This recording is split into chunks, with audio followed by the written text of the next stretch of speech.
In this video, I'll be covering with you chi-square test. Now, what is chi-square test for independence?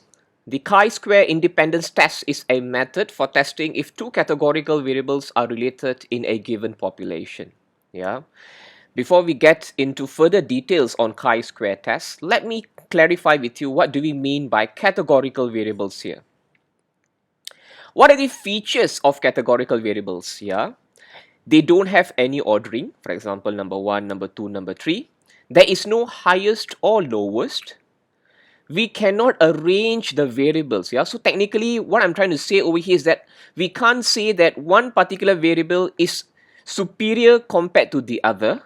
Okay, therefore, yeah, looking into these particular characteristics, statistical computation is not viable. Okay, for example, like average for gender doesn't make sense. Yeah.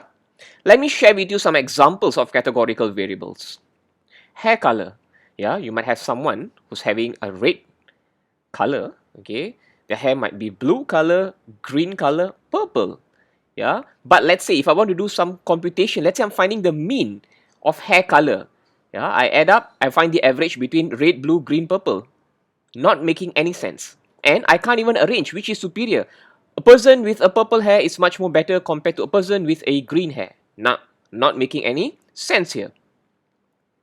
Marital status. Married, single, divorced, widower. Now, you can't arrange. Yeah, probably single people are happier. Just kidding. Yeah, but you can't actually arrange them which is superior compared to the other. Yeah.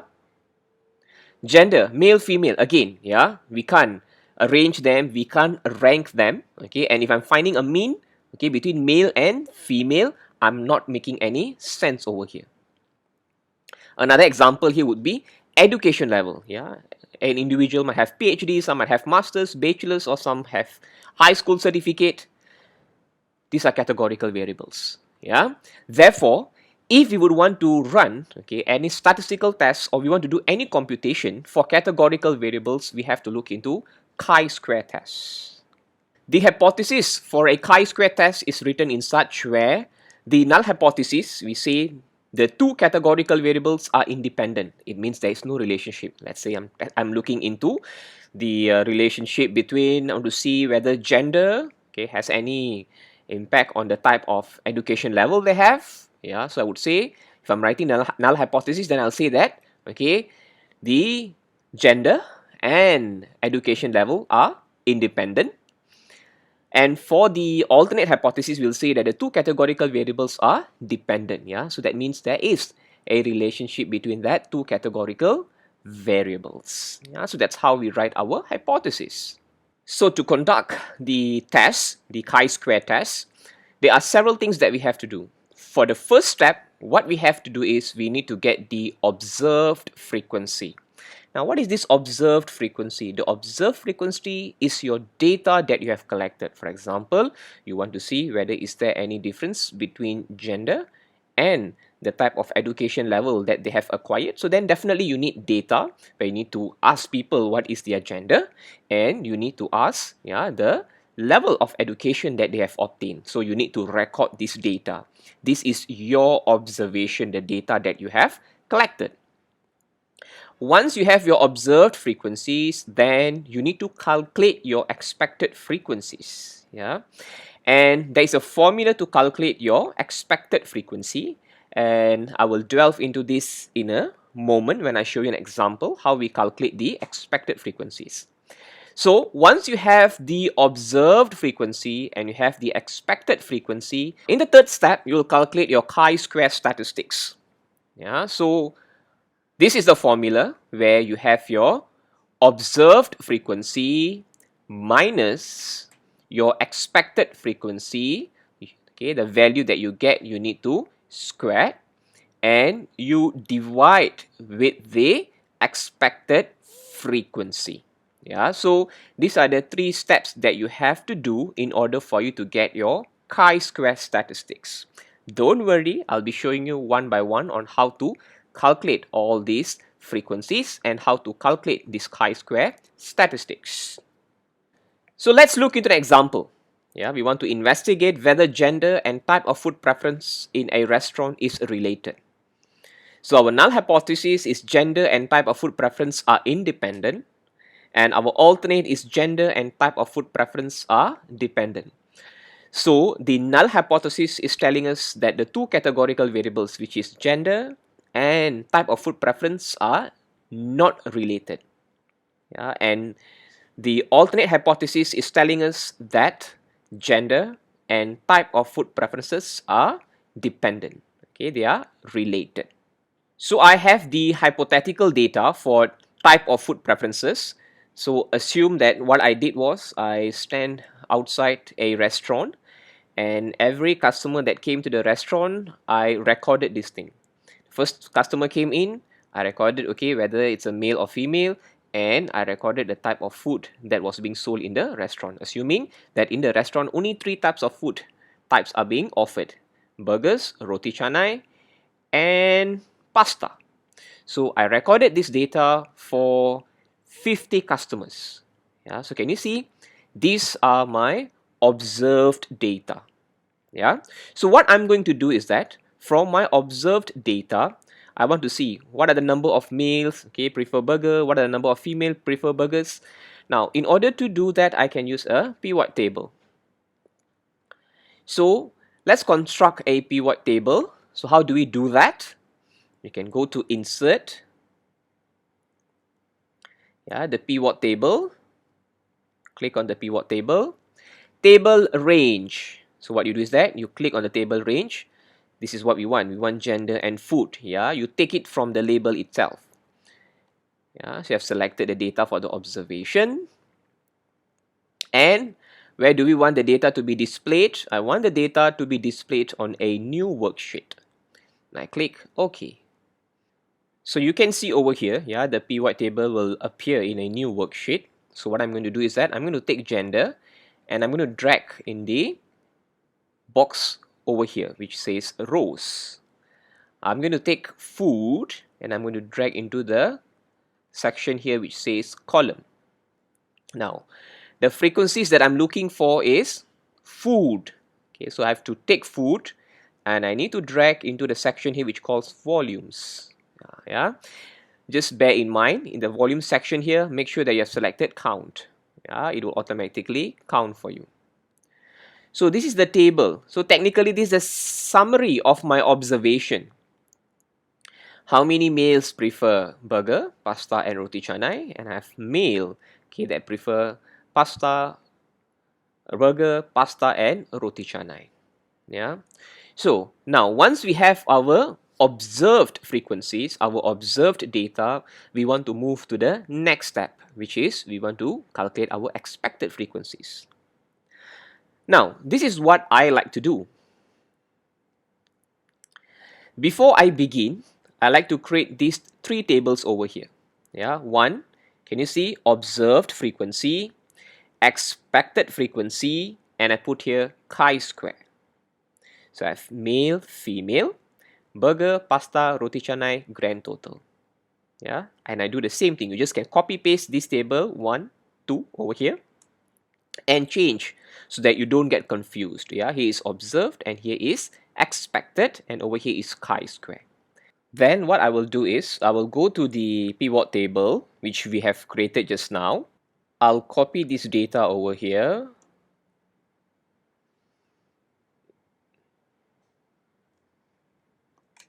And I will paste the data into this table. So you can see what I've done is that I've done my first step, which is the observed frequency. Step 1 done. So for the next step, let's calculate the expected frequencies. Yeah. So let me show you an example, okay, using this formula here. Yeah. How do we calculate the expected frequency? Grand total row 1. So we are going to use mostly the grand totals here. Yeah, I have the grand total over here. Let me put it into a different color. And the grand total over here. Okay, so I'm going to use the grand total row. This is the grand total row. And I will times with the grand total column, which is here. Yeah, so these are the 2 values that are very important. Okay, and we will divide with the number of observations. So let's calculate the first frequency here. Put an equal sign. Yeah, so what I need to do here is, I will take this grand total, I will times with the grand total here. Okay, and I will divide with the total number of observation here, 50. Okay, and I click enter. This is how I get the value. Okay, so you will do that for each of these. For example, let's say if it's going to be pasta, then you will do what? You will again take the grand total of female. Yeah, we put an equal sign here because we are talking about females, yeah, right? Then you will times with the grand total of pasta. Okay, because we're going to talk about pasta. Then you will divide with the number of observations, which is 50. Enter. You will repeat the process for roti canai as well. Okay. Now, let me show you an example for male. What you will do, now you will not take the grand total of female anymore because we are talking about male. So what you do is that you will take the grand total of male. Okay. So what you do is that you'll put an equal sign here again. You will take the grand total. You will times with the grand total of burgers, yeah, because we are in the burger column here. Yeah, you will take burgers and you will divide with the number of observation. This is how you do it. Yeah, so but what I'm going to do here is that I'm going to show you a much more simpler method. Okay, so let's just remove all these values from here. What you can do is you put an equal sign. Then we are calculating for female, remember? You take the grand total here for female, you times with the grand total of burger because we are in the burger column here, and you divide with the number of observation, 50. Now, what you can do is that, try to observe here. What we are doing is that 20, which is the grand total, and the number of observation, these two values we are going to repeat for pasta and we are going to repeat for roti canai. Therefore, what we can do is that we can log the values. Okay, we can make an absolute cell reference. How do you do that? You press function F4. Can you see now there is a dollar sign here? Yeah, it means we have logged the cell. You do the same thing for the number of observation. You bring your cursor here, you click function F4, and now you click enter. Now what you can do is, you see it's much more easier. You just need to drag this thing up to roti canai. See, you've already calculated. Now you don't have to do one by one. And you can now check whether your calculation is correct or not. Yeah, your grand total here should be equal to 20. Okay, I drag until here, and can you see this summation sign here? I just click on sum 20. So you're on the right track. Let's do for male now. Equal sign.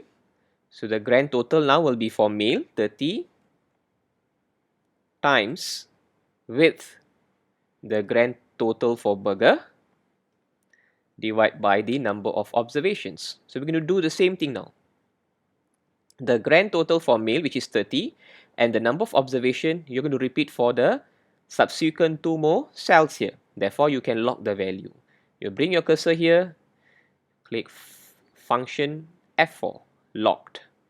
Then, for the number of observation, you do the same thing. Function F4, enter. Now you just drag. See, you have recalculated automatically. This will save you time. And now we want to see, did we get 30? Just highlight this whole cell. You put a sum here.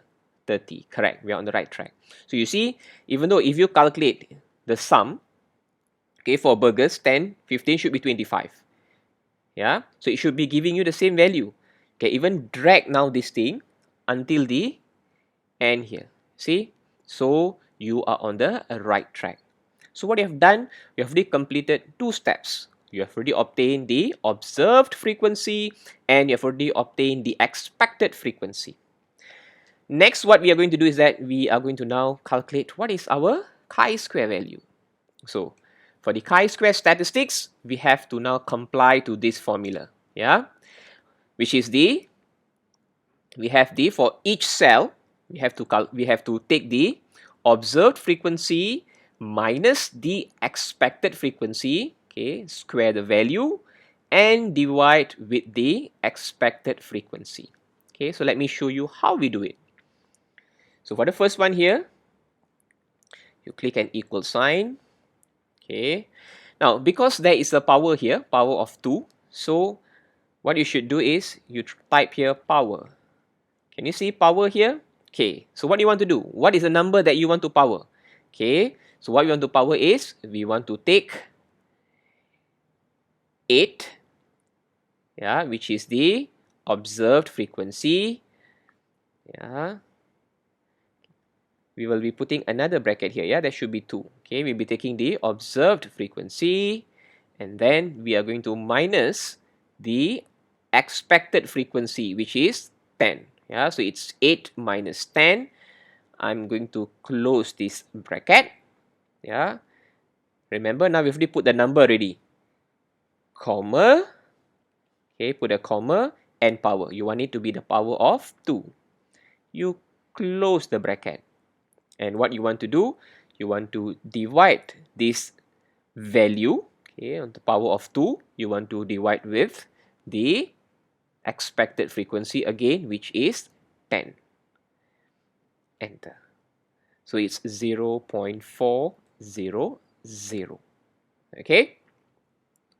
So you want to try this again. Let me show you once again so that it's clear to you. Yeah, what we can do is now, you can put an equal sign, type in power. Okay, you have your bracket here. Okay, then you open another bracket. You take your observed minus your expected. You close bracket.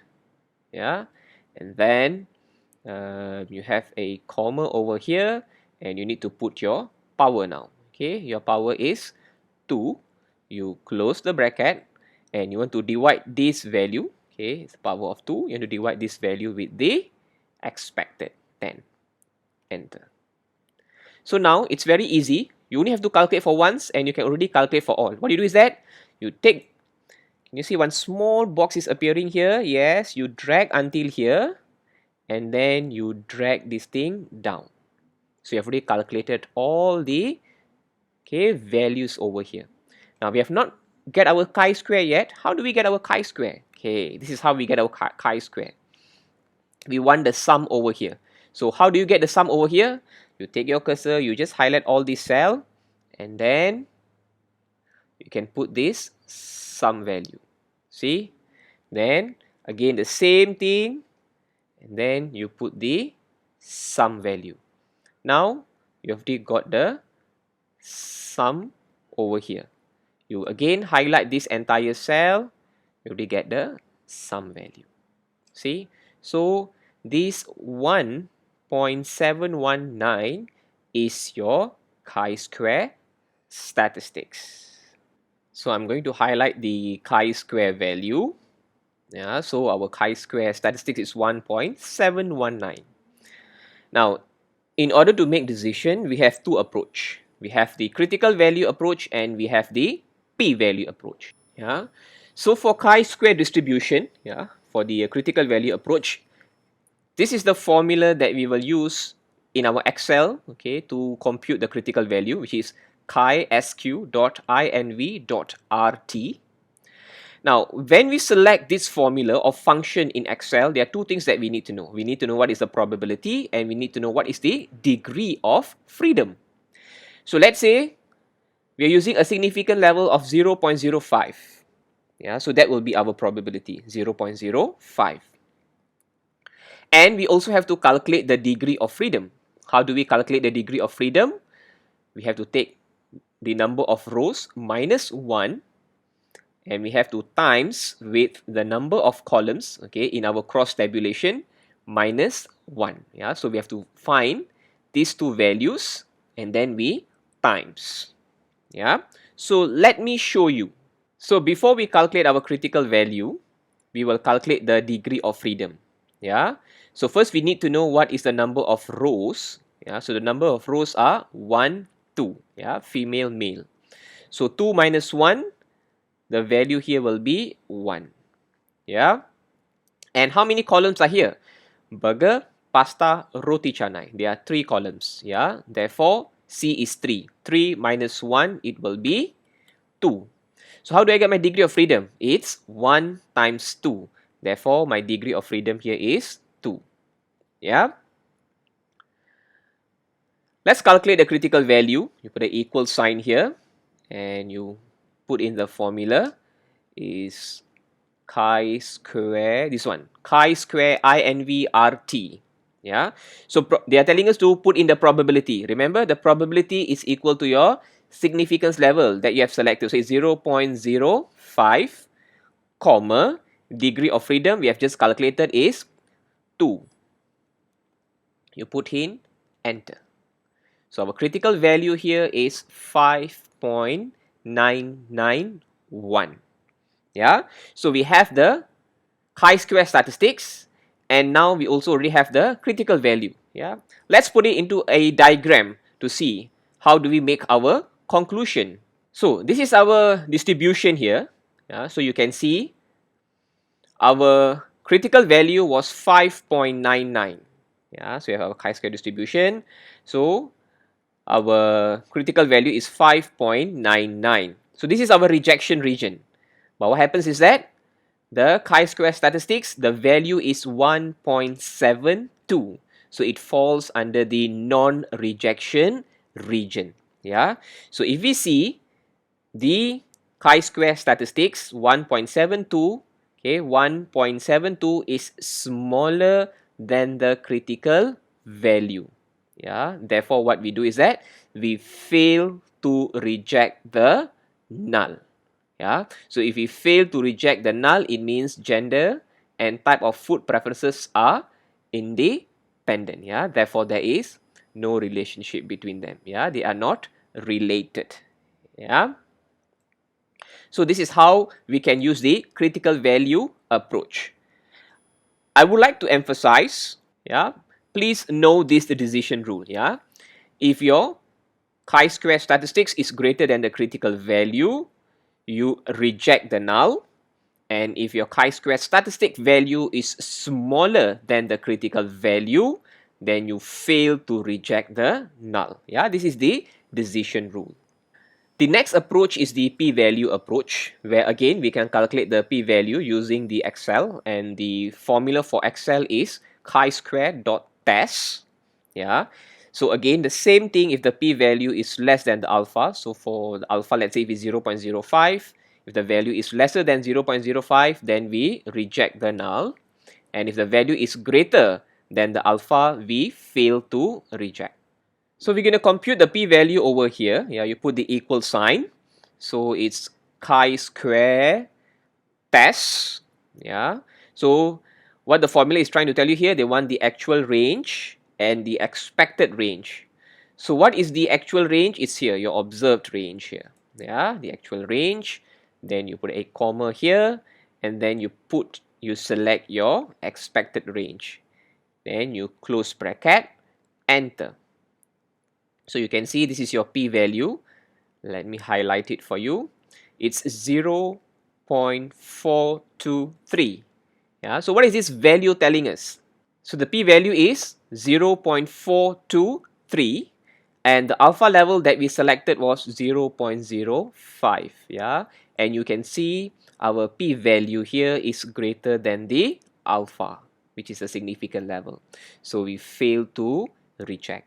Therefore, the conclusion using both the critical value approach and the p-value approach is the same. Yeah, therefore we can say that, yeah, the two categorical variables, which is gender and the type of food preference, are not related.